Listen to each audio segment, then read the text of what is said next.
call the meeting to order. All right, it's recording. All right. So, it's 4:04, and we will call this second meeting of the, third meeting. Wow. Third meeting of the College Place Historical Preservation Commission to order.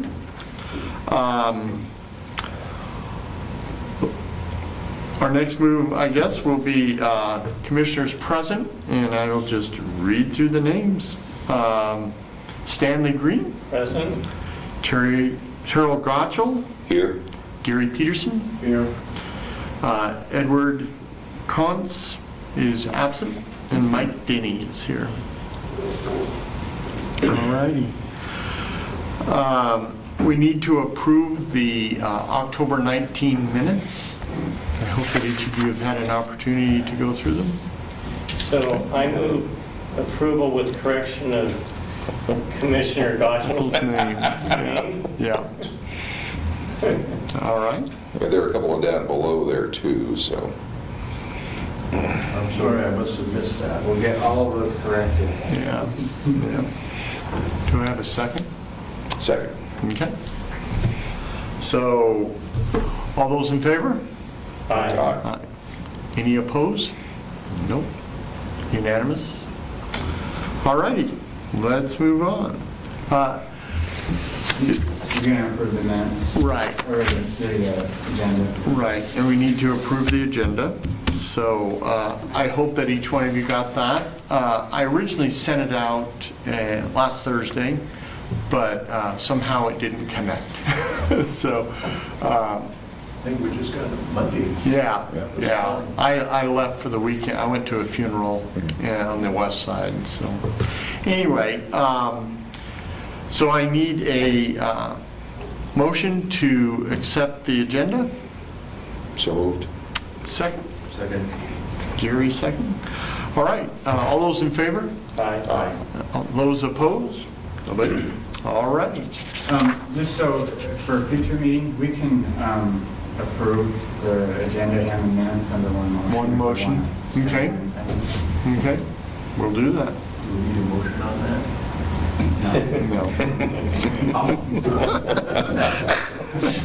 Streamline it. Yes, yes, That works for okay. me. All right, the agenda.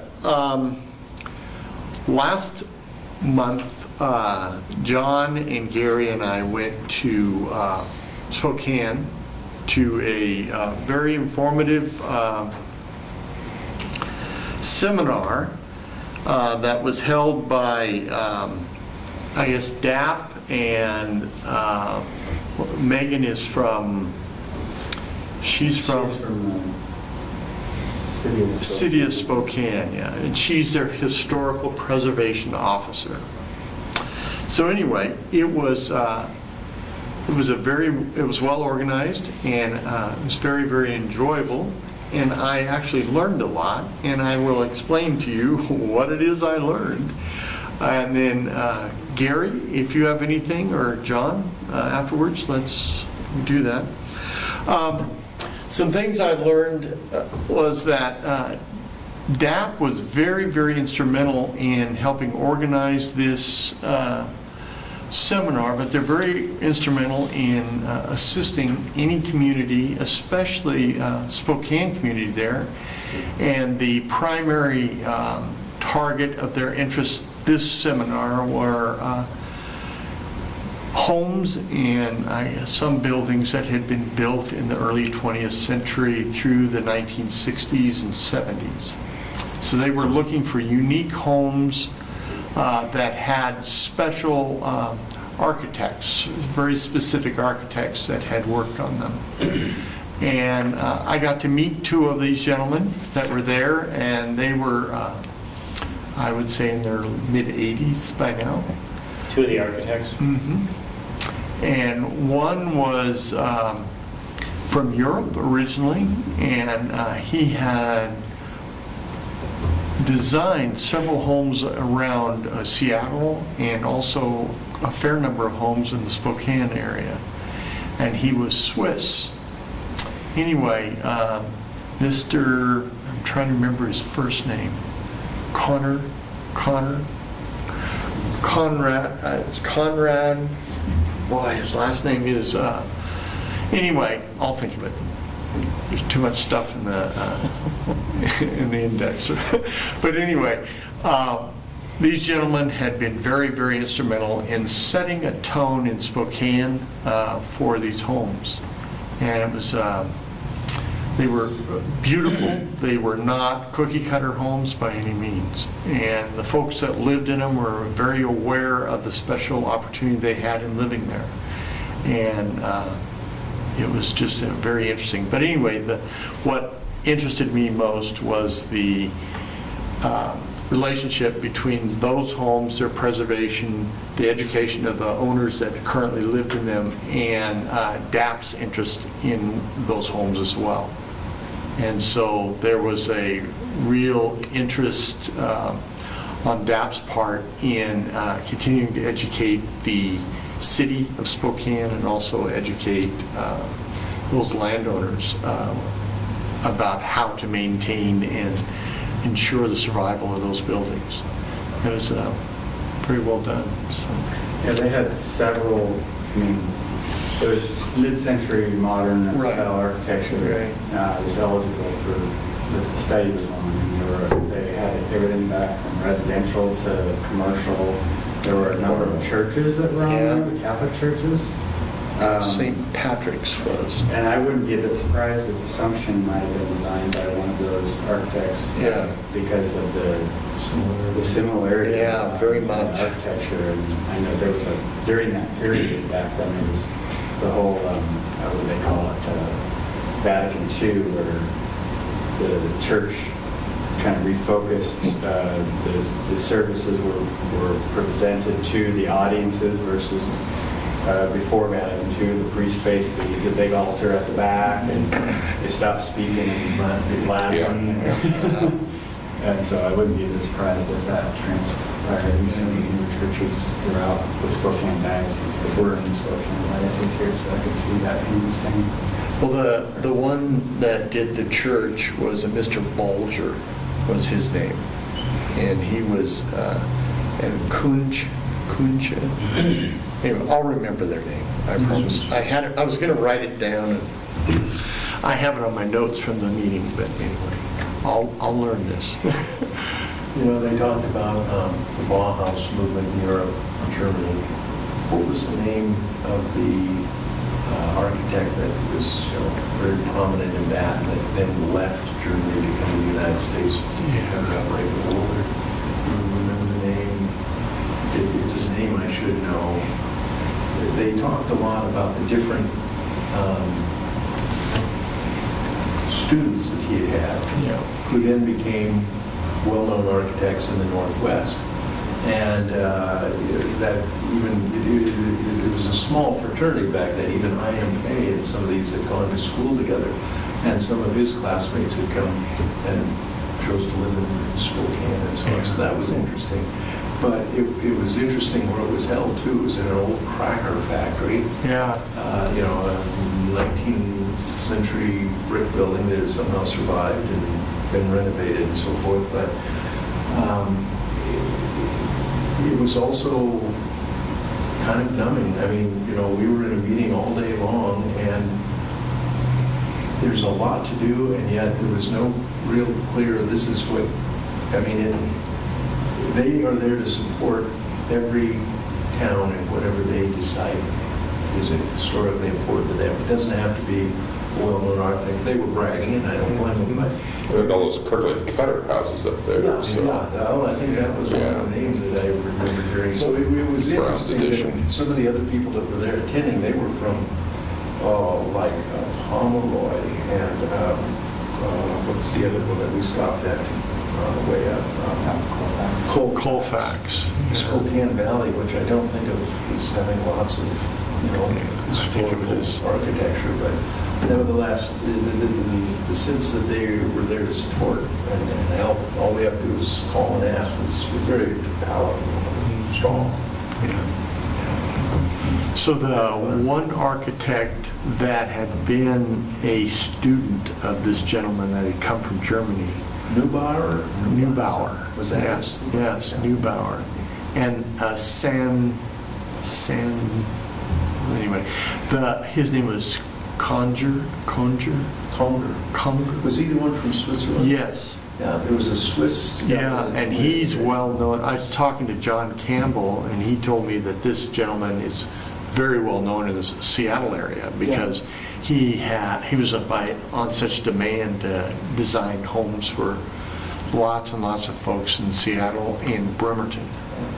It was very humane too, in that, a couple of the guys ended up out here because they had an uncle or somebody says, oh, we need to come out here after the war. There's lots of blooming, and so they were headed to Seattle. They stopped in Spokane, and that's where they stayed. Never made it to Seattle. And that wasn't, 1890, that was 1950. So it's still the same thing. Yeah. It was the one gentleman, when I visited with him, he was extremely interested in Walla Walla. He had been down here quite a few times and looked this valley over, but he said, we were almost persuaded to come to Walla Walla, but Spokane held our heart, so we stayed. So that was interesting. Yeah, but anyway, it was of real value, and I like the connection that we have with DAP. They were. I spoke with two of them. They had a panel of 3 folks from the Spokane area, and one of them was from Seattle. And they were 2 architects and a historical, what she termed a historical preservationist. And they were very well known across the Northwest in the circles that they traveled. I had not heard of any of the 3. But I am not an architect. But anyway, they had a very interesting discussion on the homes that they were talking about, and then they were the ones that introduced the 2 architects that were in the group. And one of them they just referred to as CK, the one gentleman, and he was the head of a company that does restoration and preservation of high-valued homes, well-known homes. So, anyway, but it was a very interesting seminar. You have anything to add, John? They showed us their wizard, their state inventory of I believe federally and locally registered properties. So you get to it by you go to DAP's website, and then you go under let's see, what am I under right now? Historic preservation and find a historic place. So I clicked on this historic preservation tab and then find historic place over here on the left, and there's this wizard section. You can actually create an account.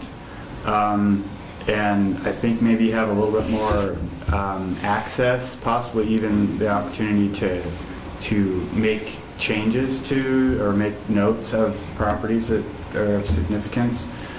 There's some parameters there, I'm sure, but there's also just a quick and simple public side that doesn't require any registration. And then off to the right, there are some different layers that you can click on and just kind of see.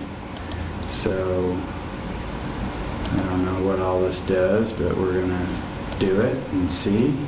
And then you can scroll into wherever you want in the state. And so we'll scroll down into, I'm gonna take those quadrants off. So you can see over in Walla Walla there are a bunch of properties that looks like they have no determination, but maybe somebody on the Historic Preservation Commission in Walla Walla has listed the property just so we know where it's at, what it is. Looks like I clicked on Marcy Service Station, so that little bar. Yeah. It looks like there's an image there, so it's somebody's done that. So in order to add this sort of level of detail, obviously you have to create your own account, and that way DAP can monitor who's making changes, and if there's... And did they say we can add to this? Yes. Right. If you create yourself a wizard account, and I won't try to attempt to run you through that process, but so anyhow, you can see over in Walla Walla, there's a lot of activity going on, and then even in College Place, there's some stuff going on. One that's of interest here that I noticed is this Saturno's, the Breen Truck Garden. So, and I believe this dates back to, it was registered in '82. Where did I see that? So Doug Saturno did that? I think so, yeah. He's interested in... He is. Yes. Yeah, well, I jokingly, maybe I shouldn't say this on the record, but I think he's a house collector. But he's a good house collector because he takes good care of Nothing it. wrong but- with that. Yeah. So there's an image here of the old property, and his sister still lives there and owns the property, but a lot of the land's been sold off around it for development. But I'm sure there's probably, I was trying to pull up the report, but I think it failed on me. I'll try it again. Oh, here it is. It's down here. So there's some sort of report. Yep, it was built. Okay, built in 1892. It was registered in 1982 on the National Register and the Washington Register in 82. And I think one of the reasons, the story I've heard is that it was registered because of the Larch Street that was going through at the time, right-of-way acquisitions, and I think he wanted to make sure that his property got preserved. And So are the structures registered? Is the land itself registered? Is the farming operation registered? We'd have to dig into it deeper. I really haven't looked into it that closely. And the original forms are not pulling up there. She had a similar Cleaning thing happen when style. she was showing us when we were in Spokane. I can't remember which town they randomly picked, but there's a lot of information on these that isn't there yet. Yeah. It's still something in progress. They'd like to have more added. So this is sort of what we're going to be doing. Yes. This looks like fun. Well, yeah, I mean, this could be the basis of starting our own list and then asking DAP to come in, and I think that's one of the items on there as an option. It's probably one of the earlier things we should do is develop our own list, and then we can probably start identifying properties in the system in Wizard, and then also we can get DAP to come in based on the list of properties we've identified, have them do a tour of town, take a look at them, and then they may see some other properties that we might want to do some further investigation on. But they can do an initial survey of properties with our assistance. Yeah, kind of look over our shoulder. Am I misremembering, or did they say anything about how sometimes the best they can do is kind of document something before it is knocked down? Yeah, I mean, Because that's... inevitably, no matter how nice a property is, sometimes it's in the wrong place. So how here- did those green dots get to be green dots? Someone must have put them in there, and I believe that if we can add green dots if we have an account. But who would have set out to do that? I bet it was Douglas Farrell. It wouldn't surprise me. Well, on Doug's for sure, that was him. Yeah. The Yeah, green but- dots, I don't know. This is Davis Auditorium, so Too late. too Yeah, late, gone. So crusty old building, but it was certainly cool. That was a needle. Yeah. So, I don't know. I mean, maybe some of the detailed reporting might tell you who's filed Must be a line some at of some the point stuff. that'll identify who recorded all of this. Could you just Oops. for reference, pick another one that might lead us I to... backed out of it, so... Gary, if you put my grandmother's old barracks on there. Yeah. See now, and from a historical point of view, that would be kind of interesting. I mean, how many miles did those things Well, travel? they came from McCaw, didn't they? Was that where they I got think they transferred? came from the Army Hospital, yeah. And I have a building that has trusses from one. So somebody has done a lot of work on Wow. 6th Street between Date and, Who's been doing that? I wonder if it was some project, you didn't have some student that... Well, you know, my great-grandmother's house is on 6th. I was going to propose we put that on this list. I'll have to go out and see if that's one of the ones that are already marked. Huh.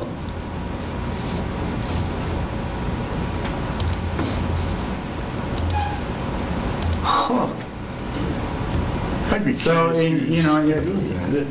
Yeah. without getting an account, it's very easy to get in there and just, you know, Yeah.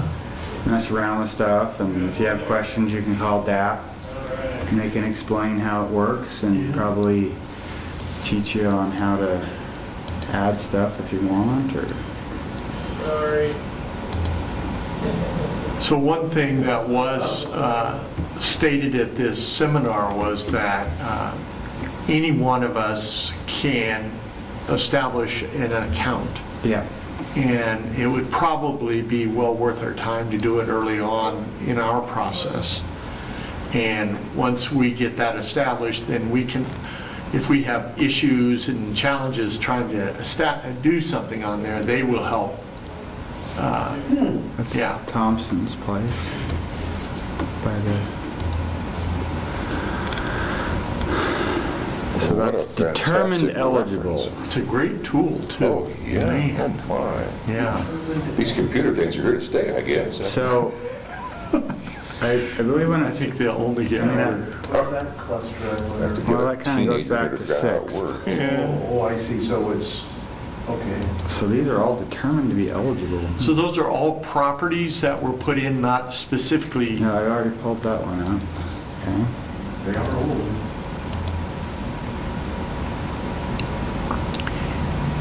Somebody has gone along here. and yes. I just find this very interesting. I think that old trailer's I would eligible. think there's got to be an identifier there somewhere that would tell who's done this. Would it be part of the registration or part of the filing? I would think somewhere in the... Yeah.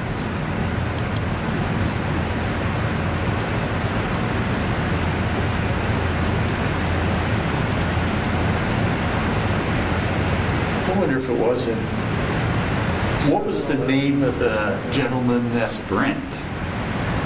Right? Well, it says project number, organization, project name, FCC Sprint Wireless Antenna Co-location, College Place. Oh, from his phone? 2013. He did this from a phone? You know, we got all those antennas on the water tower. Field recorder. Chanel Luna?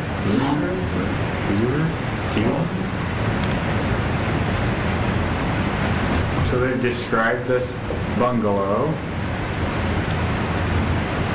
Can you read that? No, it's not. The bungalow at 318 Southeast 6 was constructed in 1940 according to Wall. Oops, sorry, I didn't mean to do that. I meant to make it bigger.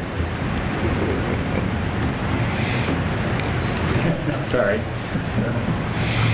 It was easier when I was at the handicap. Well, so somebody's written something, maybe we can find out who it was.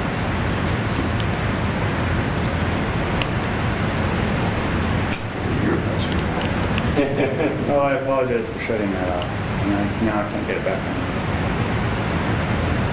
Yeah, I think it'd be worthwhile to point out who Yeah. entered those data. Huh. Interesting. So, That's a nice baseline to start from.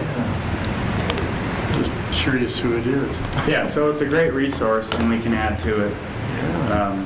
And this might be a good spot to start to develop our list if there's, if somebody has already determined that. It's back on. Try reading it again. oh, well, now we can all see it, yeah. Yeah.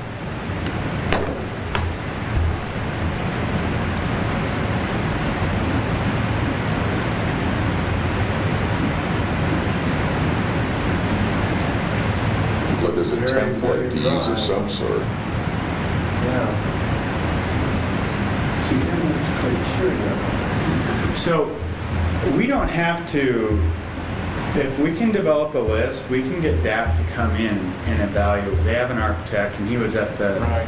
he was there, and he will come in and look at those just at the street, look at the structure, determine, you know, if it's had too many alterations, you know, if it's covered in vinyl siding and vinyl windows and the front porch was ripped off of it and all that kind of stuff, then, you know, it's probably not going to be eligible, but they can go through and he can evaluate the structure, tell us what type of structure it is, architecture, and maybe our assistants would be doing some research on, you know, who the owners were, you know, when it was built, that sort of stuff. Yeah. You know, that would occupy all of our time for a year or two if we wanted, but, you know, if we aren't sure what we're supposed to be doing, maybe that's a good thing, to start building up a database. Well, I think, yeah, building the list is probably the most important thing, and we can get grants to hire researchers to come in and do the research as well. Do we- Once develop it. Do we have a budget with this in terms of Sanborn fire maps? We don't really have much of a budget, I anything. I mean, if there's a granting opportunity and there's a city match, then we'll figure it out and come up with it. So do you suppose the city still has any of those old maps somewhere in a dusty archive back of a filing cabinet? Woodman has a microfilm reel of Sanborn fire maps for Walla Walla, and I don't know, I've never looked as far as college places to see if they're college places as well. They go back to the 1884 edition, and I know where we can get 1935 to 1950 or 60 aerial maps of this whole valley. They're Is at it the- aerial photographs? They're at the FSA, Farm Service Administration, and they've been kept there for years. And these are 3 by 3 feet, meter by meter, and they have every house. Try to take them in news so it doesn't throw too much shadow. Yeah, and the interesting thing is you can see where all the little farmsteads between Whitman Mission and College Place were. You can see every little home that was out there before it became the College Dairy Farm. You can see all the roads, you can see everything. Those would be good to look at when you're trying to figure out where that other center. Right. And anyway, we have access to them because we are a municipality. Can they be digitized? Yes, and they are already digitized. Yeah, FSA's already done that. Yeah, and it's all the ag lands around Walla Walla, all the ag lands north of us, but the city of what was to become College Place is very clearly present. So it's a great resource. I used to use it when I worked for the Conservation District all the time. So, And it goes back to what year? 1934, as I recall. Yeah. So But, farmers can... yeah, so you could look at the farm fields and the plats and how everything was lined out there, and yeah. so in a meter square, what's the Probably 2 by 2 miles. So, you know, they're So small fairly- buildings. yeah, so but you fairly can high certainly altitude. see the But if outline. they're digitized, they can be Yeah. probably Yeah. messed So with in some way. I'll stop by FSA and see if we can get into their digital system, which I don't know, but I do know that they will let us look at those physical maps or photos that they have. I can ask the 3 title companies in town if they might have, like those Sanborn or Webster type maps that came later that might give that kind of good in town. The Sanborn maps, if I understand right, were for fire insurance. Fire insurance. And, they like Untitled, which is now Columbia Title, they've been around since 1890 or something like that. I don't think I've ever seen sandline map. What? I've used them for my baseball research, and they are probably, it's an atlas, and it would show every building, and I think the earliest they have that I've seen is 1884, and then again about 1901 or 1902, and they're kind of like, they show every, it's a vertical view, and it shows every building, and then has a short description, and it locates fire hydrants. They drew them accurately, if I understand, that you could measure from one point to another, and get an idea of where the building had been wooden, around it established where it used to be. In Dallas, Oregon, they have several boards showing where buildings used to be, or explaining what buildings used to be. And they use those sandboard maps in the Chinese section, which when you're driving down I-84, it's right between where the highway is now and Main Street of Dallas, which is really a very narrow layout along the river downtown. I think it said there was sandboard maps. I've never seen them. They're fun to mess with, because I was looking for the location of the ballpark which is now El Sombrero restaurant, across from the depot. Really? And that whole block of pine and between Second and Third, pine and oak was laid out as a ballpark from rented property, and the money was put up to pay for it by John Sharpstein. And they had a problem because several home run balls would go over the fence, it was enclosed, into the backyard of a rather grumpy woman, identified as a spinster. And several times she went out and shot off her revolver, complaining about the noise of the ball game. And she would confiscate the balls. And finally, she leveled a suit against them for violation of some noise regulations.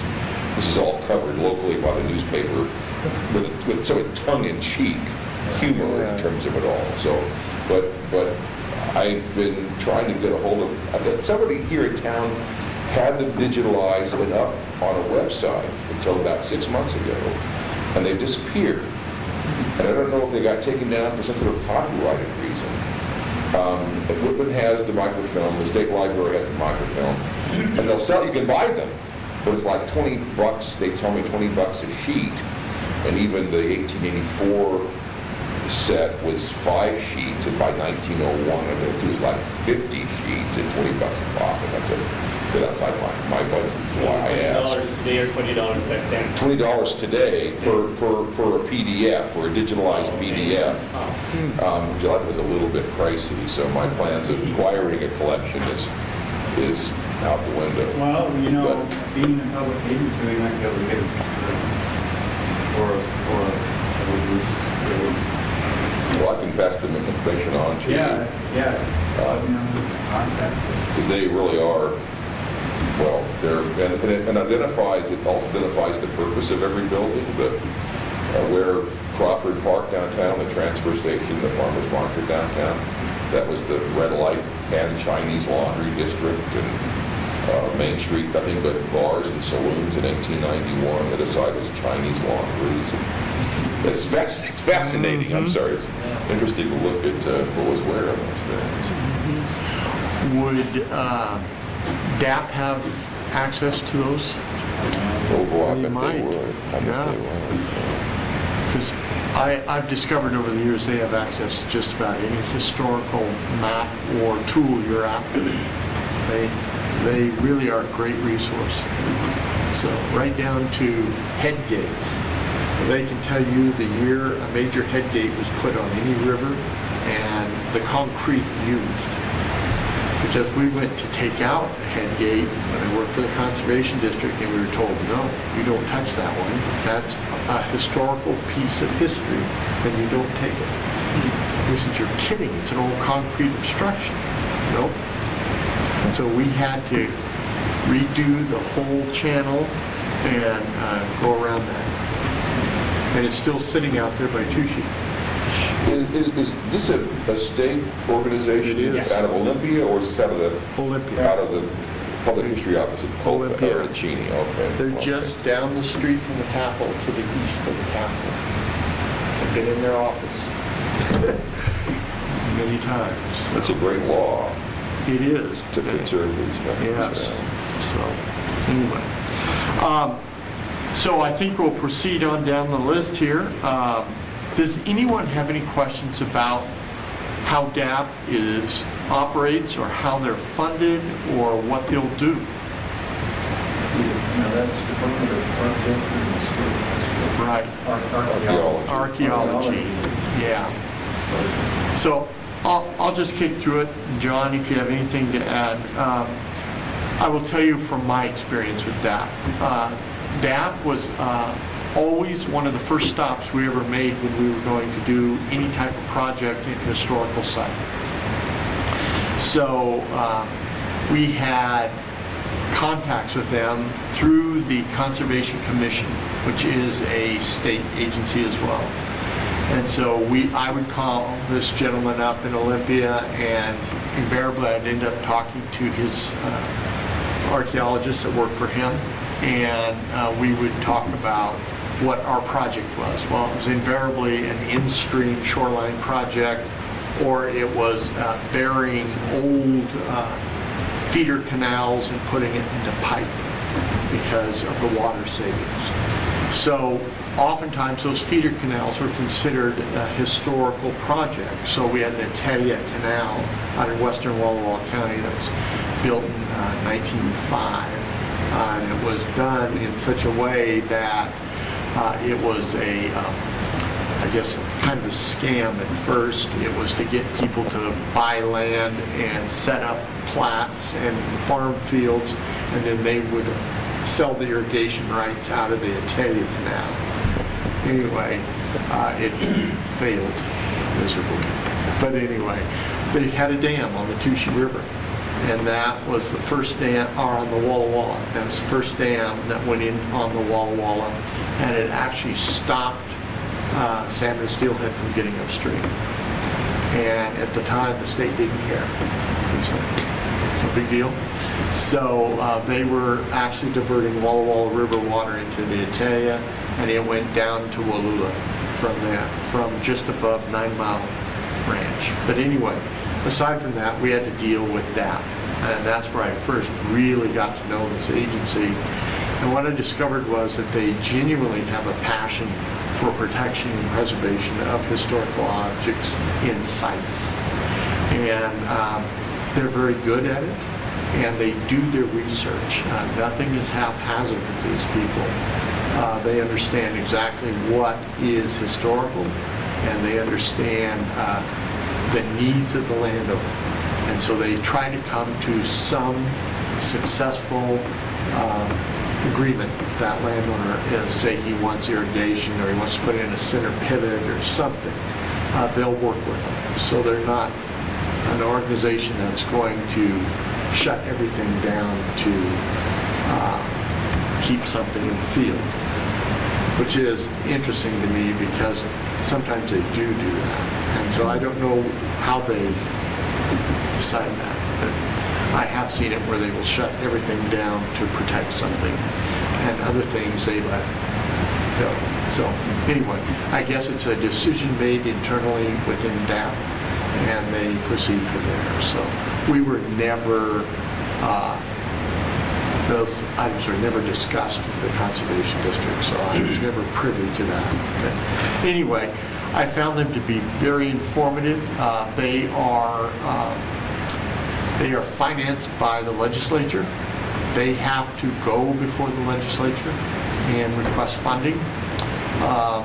The legislature, because it's a biennium, give them so much money every 2 years. And the interesting thing is they usually have some very, very important projects, and it's usually somewhere on the west side, which I find very curious. They do a lot of work in large metropolitan areas. So Spokane, they've done a fair amount of work around Pullman. They've done a lot of work on the west side in the Puget Trough. So anyway, but they are wide open to coming here. And when I was talking to Megan at this seminar, and she's the preservation officer for Spokane City, she told me, she says, yeah, call them on anything, because they will lend assistance and knowledge, and they actually give you credibility. When you start talking about something, you're going to understand what it is that you're talking about, and they are very careful because they have ended up in litigation many, many, many times, and so they want it right the first time, and so do we. So that's something. The other thing is DAP does not have the ability or the manpower to just show up in a city without requests of those city municipal commissions or employees. And they have to be requested. And it may take a month and a half for someone to get here, but they will show up. And they will make an appointment to be there. And I've never found DAP to lapse on appearing when they say they'll be there. So that was always a given. They would always show up. So they have incredible expertise on everything historical in the state of Washington. There is somebody on their payroll or retained by them somewhere in the state that will come forward and has some knowledge of what it is you're trying to figure out. So it's a great thing to know that there's an organization like that here. Any questions? Anybody have any comments? Okay. We'll move on. It's good to see our tax monies at work Yeah. functionally. Yes. And they're a small enough agency, I think that's what allows them to do that. They're not burning up 40% of their legislative funds on overhead. So, okay, we'll move on to item 2. What do we do next? Points of discussion. And number A there is to create a list, 50-plus-year-old buildings. And so I would like to hear your opinions on what you think we should do with that. Do we want just a list with addresses? Do we want a list of, say, homes? We can list anything 50 years or older.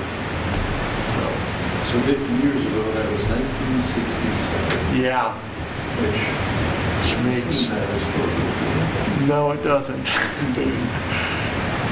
But I guess I would propose that we start constructing a list of structures and properties that we know to be 50 years or older in this community. And because we are the City of College Place Commission, it has to be within the city limits. So, When was College Place incorporated? 1946. so I guess I think it would be a great idea over the next month to come up with individual lists of structures and sites, and then I guess we can talk about those at our next commission meeting and come up with how we want to proceed with each of those sites. And Maybe what we should do, we are going to be kind of crooks. We're the first ones. right. And the real benefit of what we do probably won't be known until the future. Right. But maybe we should take a map of the city and divide it into quarters or something. And try to take a quarter by and maybe start cataloging. I know that sounds kind of mundane and tiresome, but Well, isn't construction data available in a database? with the county assessor? Well, we have access to, we have a GIS, it's a web-based GIS system. We can click on properties and through a couple of other clicks, you can pull up an image of the property and you can see the assessor's records on, according to the assessor when it was built, who the current owner is. So my point is, we may not be the first community to ever attempt this, and maybe there is some means of having a computer identify all structures built before a certain date. If we had a functioning GIS system, we could probably query that, but we don't have, we're working on building a GIS database. The county has one. We might be able to see if they could run a query and mine that data and get us a spreadsheet. Yeah, see, that's what I'm thinking is mine the county assessor's data for, City of College Place construction before 1968. And certainly sift out a bunch. Yeah. So it seems to me that trying to get one of these newfangled machines to do this tedious work for us makes some sense. Here, here. Yeah. Gary, what do title companies keep or have in terms of anything like this, or do they? The title companies usually have copies of what has been recorded at the courthouse, which is also linear, kind of a microfiche or film or whatever is equivalent is in case there was a fire at the courthouse that would destroy those records. So very, very little in the way of photographs. It's almost, kind of legalese talking about, such and such a legal description of the property, which can be very long and lengthy. And 160 feet along this line of the township. exactly. And then that's recorded, the names of the people that buy and sell it. Sometimes it's useful, sometimes it's not. Very often they'll come across the phrase, at least for the last decade, for $10 and undervalued in consideration. So it doesn't even really give you an idea. Unless you go to what the excise tax was, and you know what the rate at that time was, and then you can recalculate from how much excise tax was paid from what was paid for the property. More recent times they kind of dropped that. Just sometimes you can find a price. That's useful at the assessor's office. But sometimes your information is accurate, and other times it's not. It's minimal. They'll date a house and it's been, say, building permit or something like that. When your house was built? I've read it was originally built in 1915 with a major remodel in 1940. And that's what the assessor says, that it was built in 1940. But, I don't know that this is right. It's interesting, fascinating. They still have paper records. They call them smoke sheets, and they're stored in filing cabinets and files, one per property, literally in the old jail cell at the courthouse, the holding cell. It was the only place that was too cramped, too inferior. Nobody else wanted for an office, so they just stuffed it in there for who knows how long. Everything's supposedly digitized. So it would maybe start with establishing where our references are, and then we're like the assessor. Would there be anything else comparable to that? The whole city directories can be really useful too. They stopped making them here in our area about 2000. But you've probably seen them. There's a company called Cole. Whitman has a number of those online and available through their archives, digital archives. I've got them from about 2000 back to 1960 production, and then I have a few that I picked up here and there, maybe in the mid-30s, but Whitman and other places have.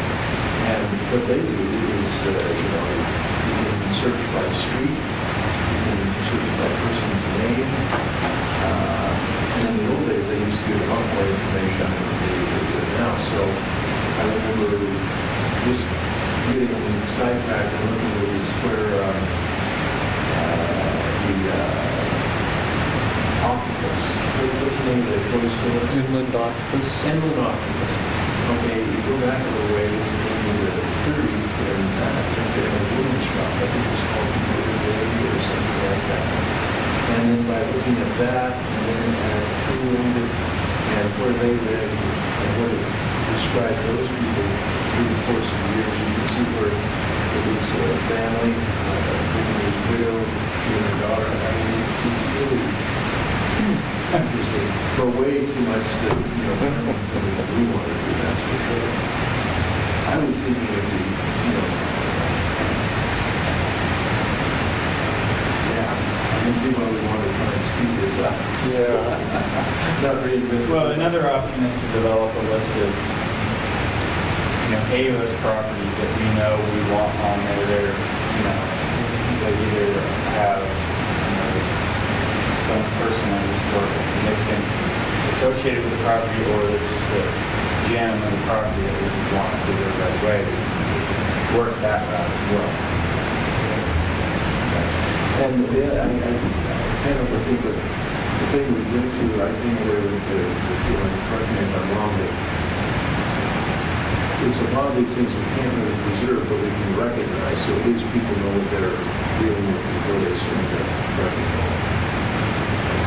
I think that's, should we do that? We just do a personal survey by... I think we want to, yeah, I think there are certain structures in town here that are in imminent danger of being removed, and I think we need to understand, their age and the historical significance of that.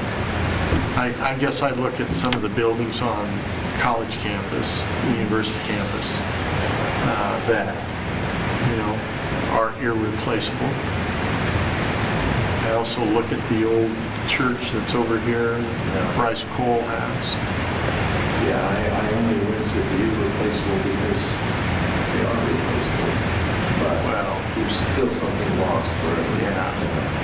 Well, so the county public works department kind of manages the GIS data that the county has. Mm-hmm.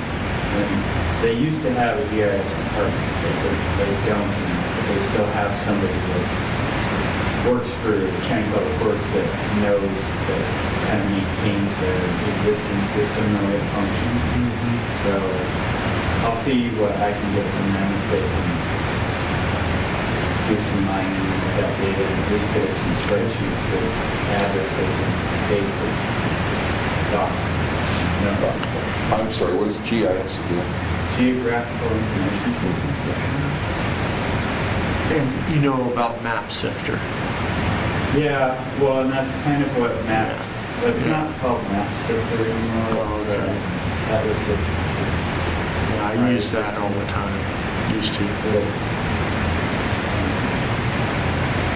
The system we have is based on a GIS system, but it's web-based, so, and I have access to the web-based side of it, but I can't query it, I can't manipulate it, and all I can do is click on stuff and kind of drill down a little bit, but that won't generate us a report.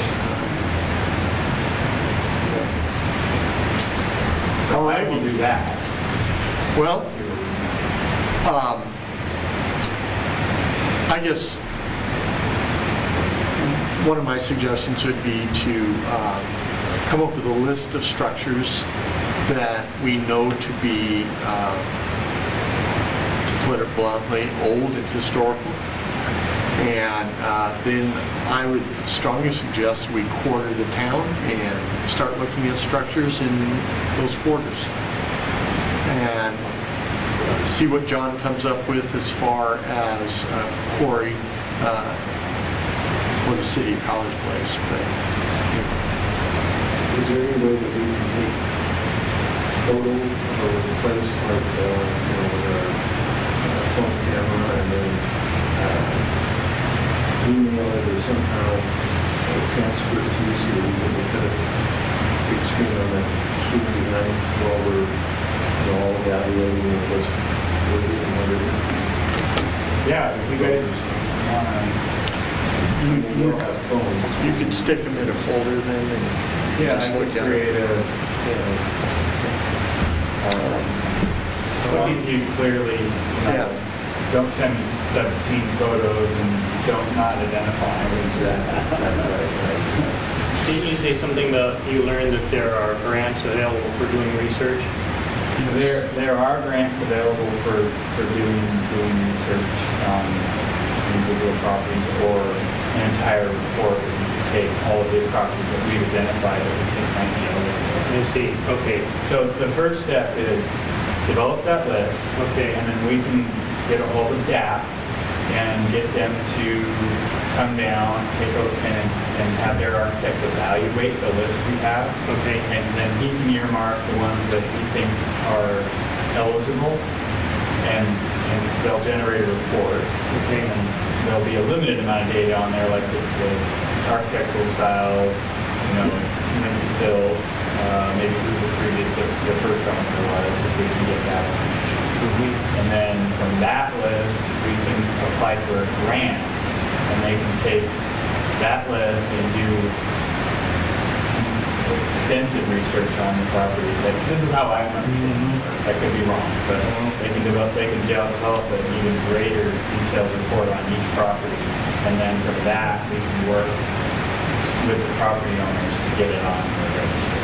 Okay. Is the metric one, age, and then two, architectural uniqueness, and that's it pretty much? Or are there more criteria than that? Or is it just age? It's, I was just going to say, with that age. So anything, even the world's ugliest and most cobbled together? Yep, does not matter. How scary. 1967, we're starting to think so we could be putting mobile homes on this list. How about Smith Hall? Yeah. Old Crutch Barn, huh? Yeah, well, Old Smith cement. Hall is actually a classic of modernist architecture. I mean, ugly, I'm sorry. Well, I turned pats every morning Everything that and, was modernist was beautiful by yeah, sure, previous 1967. and arguably, the Melvin Key West Fine Arts Center is an example of brutalism. And yet, there are those mosaics in the lobby Yeah. that make Yeah. your jaw drop. Yeah. You really look at them and go, wow. So- What's that doing here? So I discovered an error in the agenda that I didn't notice earlier. Gary's name is misspelled. Oh, another misspelling. I saw that, but I'm so used to it, I didn't see it. All righty. Should we, just for purposes of, should we try and order or do something like that with the city so as we don't overrun each other and, Yep. like, say, north or south of 6th Avenue or east and west of Dade Street, something like that? So let's just quarter it up and I run don't know from, if that's exact, and some parts will be newer than others. yeah. So why don't we use 6th Street Okay. as the east-west, and then College Avenue is the north-south?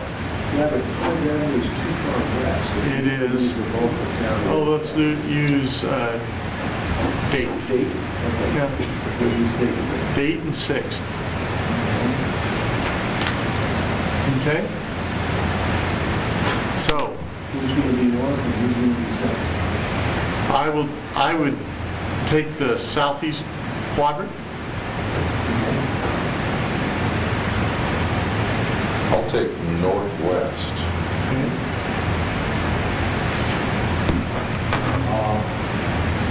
I'll take, what, southwest? Southwest. West, southeast, either one. Well, I've got southeast, so. All right. So southeast, or northwest is... Is Terry. Southeast is... Me. Right.